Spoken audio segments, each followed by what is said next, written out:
Kasado na ang panibagong campaign rally ng Alyansa para sa Bagong Pilipinas sa Pili, Camarines Sur ngayong araw. Si Mela Lesmoras ng PTV sa Balitang Pambansa. Mela?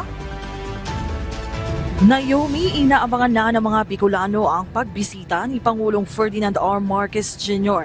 Jam-pack ang schedule ng presidente ngayong hapon. Kasado na ang panibagong campaign rally ng Alyansa para sa Bagong Pilipinas sa Pili, Camarines Sur ngayong araw.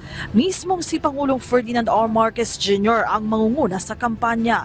Dito'y personal niyang ikakampanya ang mga pambato sa pagkasenador ng administrasyon sa Hatol ng Bayan 2025, kabilang na sina dating DILG Secretary Benher Abalos at Makati City Mayor Abby Binay, mga senador na sina Bong Revilla, Pia Cayetano, Lito Lapid, Amy Marcos at Francis Tolentino, mga kongresistang sina Erwin Tulfo at Camille Villar at ang mga naghahangad magbalik Senado na sina Manny Pacquiao, Panfilo Lacson at Tito Soto. Ayon kay Alyansa Campaign Manager Toby Chanco, mahalaga ang pagbisita sa Camsur bilang isa sa pinakamayaman at pinakamalaking probinsya sa Bicol.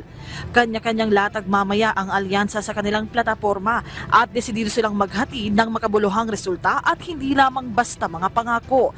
Bukod naman sa pakikiisa sa Alyansa Campaign Rally, inaasang bibisita rin ang presidente sa iba pang malakihang government initiative sa probinsya. At yan muna ang latest, Naomi.